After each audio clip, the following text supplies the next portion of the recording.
And welcome back. Well, Officer Aaron Rothberg is here today. He's the Public Information Officer with California Highway Patrol out of the San Juan Capistrano office. Nice to see you again. Nice to see you. Thank you for having me. Yeah, it's great to have you here. And I said a little bit earlier when I was telling everybody you were going to be on, this is, a couple times a year you really want to check out your vehicle. And it's usually like during the winter for obvious reasons. But this is the time of the year people take longer drives, maybe a driving vacation, and you want to make sure, especially if you have a vehicle that's a few years older, that it is in proper condition. And what are some of the things that you need to be doing? You're absolutely right. You don't want to be stuck on the side of the road. You want to make sure you have good tire pressure. You want to make sure if you have a mechanic, you can take your car down, have them take a look at it, make sure you're topped off with all your fluids, because the last thing you want to do is be out in the middle of nowhere and your car breaks down, which could have been something easily prevented if you just went and had it checked. What's the rule of thumb on tires? Is it still the Lincoln Head penny? You stick it on there? And that's the easiest way. Right now, like you were saying, it's not wintertime, so you don't have to really worry about losing traction if we have wet roadways, but still good to take a look at them, make sure there's proper air pressure. Fluids are very important, because especially you're going to throw on the AC, it's a little bit hotter right now, so you don't want to be stopped on the side of the road overheated. Yeah, so it's a good idea to take your car in if you're unsure, at least get the oil change, yes, tires rotated, and quite often what they'll do, they'll look for the brakes and a few other things as well. And exactly. it doesn't cost much. You do break down on the highway. What's the safest thing that you can do? Very important, especially around here. Every half mile we have off ramps. So if you're able to get off the freeway, we always tell people get off the freeway. If you have a flat tire, you can still drive at 25 miles an hour. You can put your hazards on, get in the emergency lane, and get off the freeway. I always tell people it's a lot better to be off the freeway and get hit than somebody who's driving at 80 miles an hour and hit you on the shoulder. Try and stay out of the center divider. We call it the fast lane, because people drive fast in that lane, so you don't want to be hit in the center divider. So if you can, just put your emergency hazards on, even if you have a flat tire or your car starting to break down for whatever reason. Put your hazards on, don't hit your brake, because we don't want you to lose control, and just slowly merge over. If you can't get off, if your car dies, you can always call 911. If you have AAA or other type of tow service, go ahead and call them, and we can come out and help you out. In our area here in LA, we have what's called the Freeway Service Patrol, and these are trucks that go out there, and they'll give you some gas if you need a little bit of gas. They'll also to help change your tire, and this is just to alleviate the traffic congestion, because we all know if there's somebody on the right shoulder, you get the looky-loos.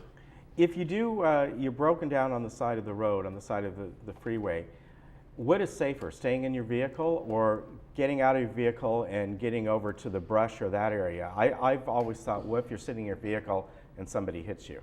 What's the safest thing you should do? It kind of just depends on where you're at and the location.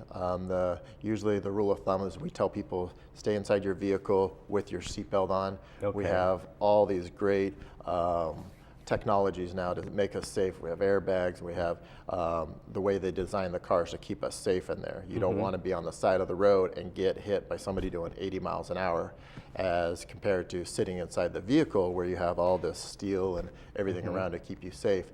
If you're able to have a safe distance where you get away from the vehicle and you're up on a hill, that type of thing, that would be a judgment thing where you would have to make that call. But if there's a wall, if there's nowhere to go, make sure you stay inside the vehicle with your seatbelt on. Coming up is it's called National Night Out? Yes, sir. And I know it's being done in San Juan, but throughout the country participates. What is this program about, and what's the reason for it? This is actually a great program. We're having it at the historic town park down in San Juan Capistrano. So if you want some more information, just look up online. We welcome anybody to come out. We want to kind of build a relationship with the citizens and come out. We have some great tips on how to help protect yourself, some anti-drug programs, some ideas how to make your house just a little bit safer if you do go on vacation, especially right now. Right. Little things, maybe like a little timer with your light that goes on and off. Some people even have it with their TVs.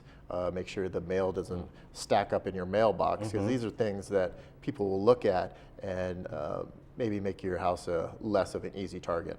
Yeah, and if, nowadays, if you want to spend the money, you have those special light bulbs. They're called the Hue bulbs, and other brands from Philips that you put in, and they're Wi-Fi based, and they're not cheap. I think a kit costs about $150. You can be anywhere in the world, and with your iPhone or whatever you have, and turn those on or program them. Yep. They'll change colors. They'll do whatever you want.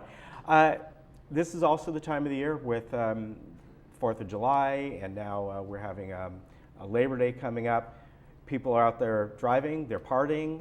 How's the situation this year compared to previous years with drunk driving?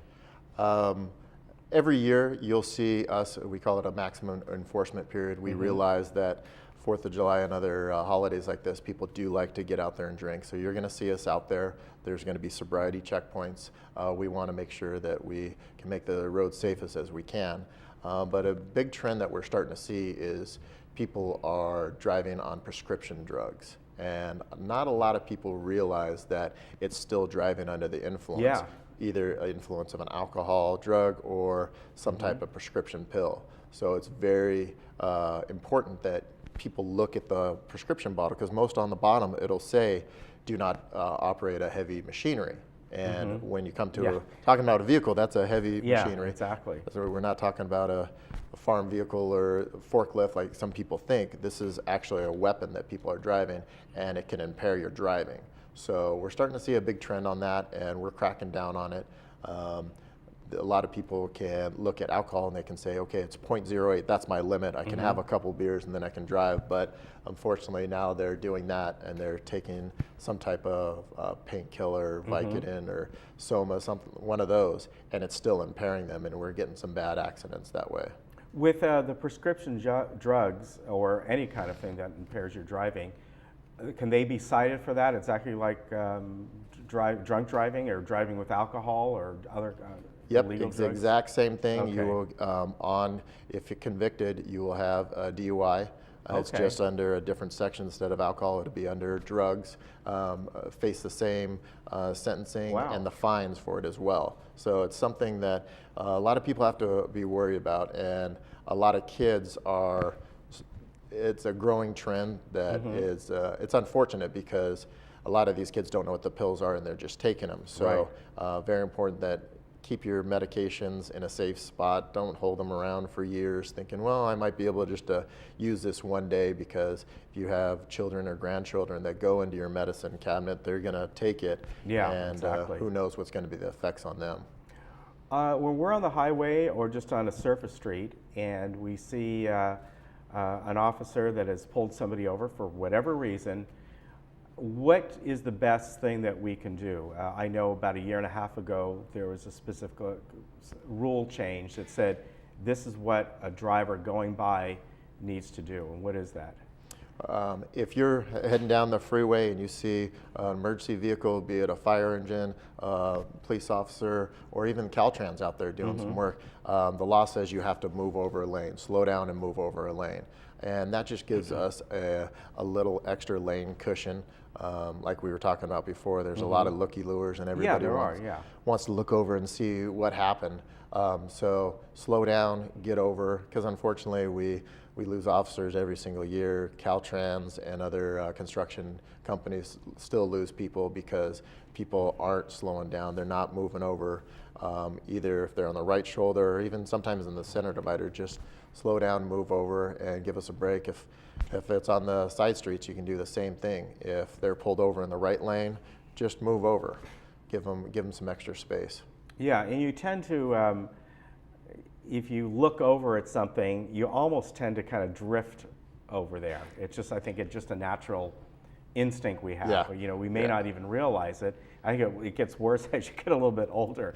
But you're absolutely you're right. looking at something and you're just kind of, I'm kind of looking over there now. And so that's an obvious thing to do. And we see that all the time. Just kind of do what you can. And Exactly, and that goes back to even our distracted driving. There's still people out there with their cell phones.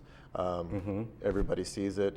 The light turns green, and you're waiting for the guy to go in front of you, and he's looking down at his phone. So these are things that we strongly urge people just to pay attention to the road. The text can wait, the email can wait. Just get your full attention on the road, because the other people around you aren't paying attention. So yeah, be a good that's sort of defensive driver. I know what you guys go through, really what the state and all states are going through. It's sort of a moving target as far as the laws and rules are always updated or changed constantly with mobile devices. And if they're on a little carrier in your car, is it something a larger, a tablet? I mean, it's just an ongoing thing, and I imagine sometimes for you guys it's hard to keep up and catch up with it, because technology will always move faster than a law change. You're absolutely right. Yeah. And when you actually really sit down and think about it, if you're having a hands-free conversation and you're driving, you're obeying the law, you got to realize that part of your attention is you're thinking about the phone call. You're thinking about what you're talking about. Yes. So you're distracted. Yes. You're not 100% thinking about what's happening in the road and thinking if people's they're gonna stop in front of you, or if this guy's gonna pull in front of you. So we always encourage people, pay attention to the road as much as you can, get the distractions out there, especially when you have kids, and keep up your visual horizon. A lot of people will look just at that license plate right in front of them. Right. And by that time, if he's slammed on the brakes, it takes you about a second and a half to perceive a threat or a danger, and then to do something about it. It just takes your body that much time to recognize it and then tell your foot to hit the brake. So by that time, you're already smashed the guy in front of you. So if you can just pick up your visual horizon, see the traffic in front of you stopping, then you're already ahead of the game. I wonder if they still teach that, and because driver's ed is really no more, and it's independent companies. Right. I certainly remember being taught driving where you're going down a neighborhood street, and you're taught look way ahead. You see somebody working out in their front yard, and they have a kid with them 5 houses down. You don't know if that kid's not going to dart out. So look down the street and see all the distractions that could possibly come out in front of you. Yeah. I don't know if they do that, if they teach that anymore. It'd be nice if they did, but. Yeah, those were the good old days with the drivers. Unfortunately, nowadays, there's even online driving school, which we encourage people to take the actual driving school where you go out there and you drive with the instructors, and you can learn valuable stuff just like that.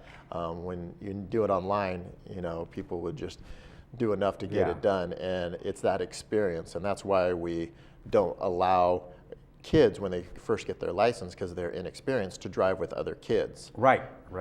Because that's another distraction, and you got the radio, and then you got the other kids talking. So very important, and it's on the bottom of their license when they get their permit that they can't drive with any kids from 11 to 5 and anybody that's under 20 years old. So, which is good. We did not, at least I didn't grow up under that law. Yeah. It was different. But then again, we had the months of driver's training in high school. We had the practical, we had the simulators, Yep. The big trailers that would come out with the simulators and all that stuff. So I think, I believe anyway, we were getting better training back then than now, simply because it's not in the schools anymore. Yeah, I agree.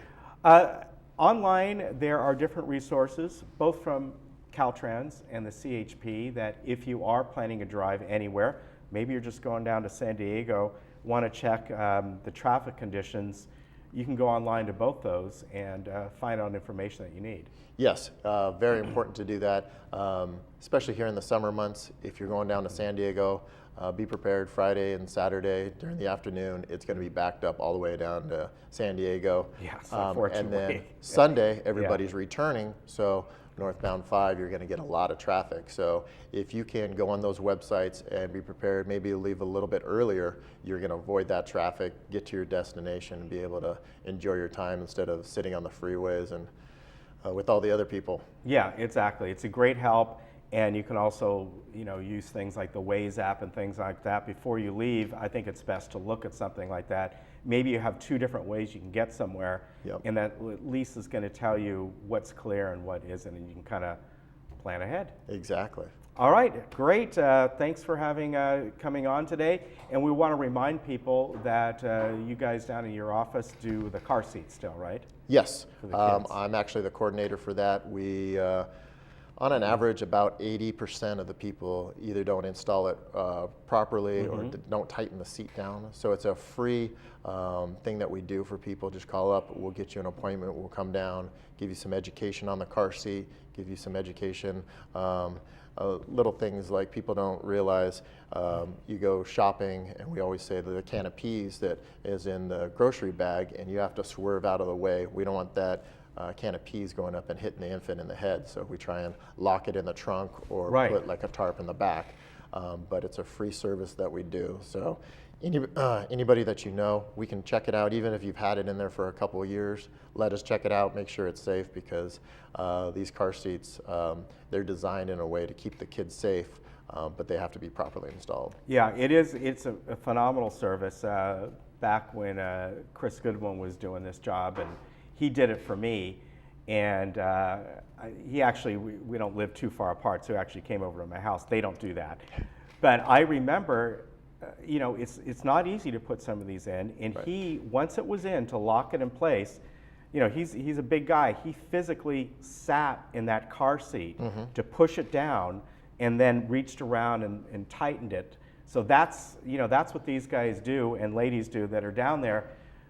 They're not easy to put in, let's face it, they aren't, and they're all different. They're all different cars, and the car manufacturers, the seats are made a little bit different, so we have to be able to figure out what's the best installation. Then you have the latch versus the seat belt, and that's it's very confusing. And then you look at this book, and the book is this big, and then your car manual's that big. So let us do the work. We'll do it for free. We'll ensure your kids' car seats in there properly. Yeah, it's an excellent service. You just need to call for a reservation, right? Yep. Yeah, okay.